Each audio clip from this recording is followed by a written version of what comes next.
Did I tell you how much I hate pleasantries? I don't care how you're doing, and you don't care how I'm doing. Can we just agree there?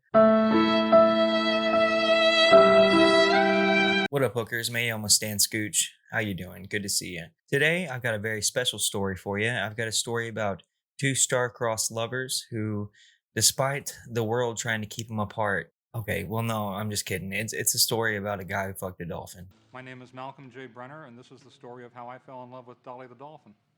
He fucked a dolphin. See, this is how it happened. This is Florida, land of flowers, orange groves, beaches, gunfights, riding porpoises. Florida land was one of the last vestiges of old Florida, which has now basically completely disappeared. It's the porpoise pool, and what a great playmate he's found. It was the early 70s when I was going to New College. I was asked by a woman writer to take some photographs to illustrate a book that she was going to write about the dolphins at Florida land. It was my first professional gig, really, as a freelance photographer. So he goes out there and he meets the dolphin, whose name is Dolly. He's a very, very, very sweet dolphin and a little bit sexy, if you ask me. There were no intimations that this dolphin and I would become lovers eventually. Let's talk a little bit about Malcolm first. Malcolm is a self admitted zoophile. Zoophilia is Greek for lover of animals. A zoophile is someone, in contrast to a bestialist, who might just have sex with an animal and walk away. A zoophile is somebody who has tender or caring emotions for their animal partner. Basically, a zoophile is a good man, and then a bestialist just wants to hit it and quit it. You know what I'm saying, dog? Anyway, My first sexual encounter with an animal came when I was about 11 or 12. I tried to have sex with the family dog, which was a miniature poodle named Miss Clavel. and so I guess since then he's just been a weird kid. And now that he's been acquainted with that dolphin, he is obsessed. So he gets in the water with the dolphin, and the dolphin's scared of him because he's a creepy, creepy guy. And she probably knows he's trying to get with her, but she goes over to him eventually anyway, and he starts to rub on her. And then I started rubbing her forehead. She seemed to enjoy that, so I started rubbing her along her back and working my way towards her flukes, her tail. And as I was rubbing her and moving my hand towards her tail, Dolly was slowly rolling around her long axis, so that by the time that I got midway down her body, I was rubbing her belly instead of rubbing her back. And she swam forward a little bit so that I was rubbing her, and then she stopped moving. And I thought, oh, this is embarrassing. I just didn't think that that was the kind of show that parents would be bringing their kids to Florida land to see.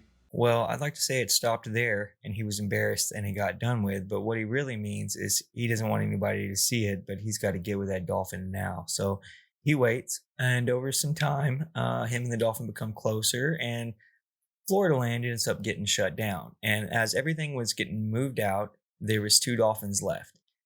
We're gonna call the male Bruce, and we're gonna call her Dolly because that's her fucking name. So he goes out and he figures, this is the last chance he's gonna get to get with this dolphin. Now, the first time he did try to get with her, but he said the water's cold and he couldn't do it. It's never happened before, blah blah blah, or whatever. At one point, on a particularly cold day when everybody else was inside the trainer's hut, I found myself thinking, this dolphin's been courting me. I could have sex with her. So I tried. She was passive. She lay in the water and let me try to penetrate her. And I couldn't do it. The water was too cold. I felt very nervous. I felt like we were going to be discovered at any moment. This time the park's closing down. It's just him and Dolly and then Bruce. But Dolly breaks away from Bruce, gets in the pen with Malcolm, and they commenced to courting. And so he explains it very vividly. I know you don't want to hear it, and that's too bad because I'm going to show you, yeah, you're going to see this stuff. I went down to the park that day without any real idea whether I was going to be able to make love to her or not, but just hoping that that would happen. We started a very long courtship that lasted about half an hour. Frankly, it was a little difficult to make love with her. There's no backstop in the water. It's a frictionless environment. She was very cooperative. She was very gentle. She was enormously erotic. We played games. We had to try several different positions before we found one that worked, which was her floating horizontal in the water and me being vertical coming into her from the side that way.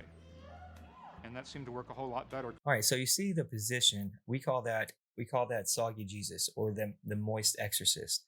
There's a few words for it. That's a very classy way to treat a lady, if you ask me. What it doesn't show you in this documentary is the real Malcolm.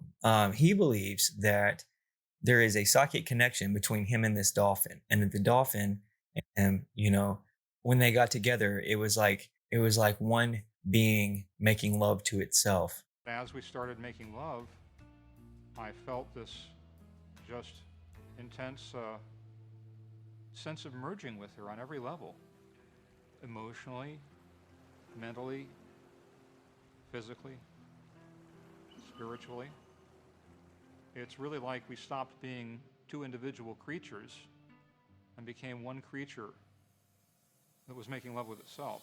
This isn't the first time there's been a problem with dolphins. At one point, NASA thought that we could talk to dolphins and dolphins might be aliens or have the key to space or whatever. I have no idea what they thought, but they gave this dude a whole lot of money and he built a laboratory in the ocean, and he was dedicated to trying to communicate with dolphins, not trying to learn the dolphins, trying to get the dolphins to speak English. Dolphins have no lips. So how do you think they were trying? The blowhole.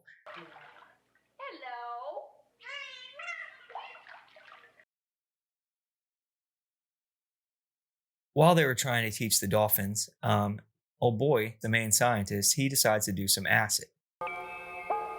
71% of the planet is the oceans. The Pacific Ocean, which you see here, is 50% of the planet.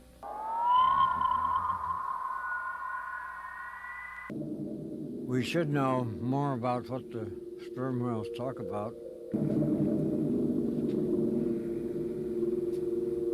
Aristotle had dolphins swimming in shallow pools, and they exposed to blowholes. There was a mother, and a baby was there, and she zapped me. And in 20 minutes, we exchanged so much information I couldn't remember any of it. And while on acid, tripping balls, he decides that the dolphins are able to communicate with him much, much easier through psychic abilities than through any kind of vocal abilities. So after that point, he starts giving the dolphins acid. He eventually has this lady named Margaret, and she is over there. She's the one trying to teach him English. I didn't talk to Peter the way I talk to you. So you got the dolphin tripping balls, and you got this lady trying to teach him English. So the dolphin gets frustrated, and over time he starts rubbing up against her and stuff. Gets very sexually active. So she decides to haul him over to another tank with some females and take care of the business. And then she learns after he's relieved, he's much more open to learning. So eventually she starts to wank him off before she teaches him everything.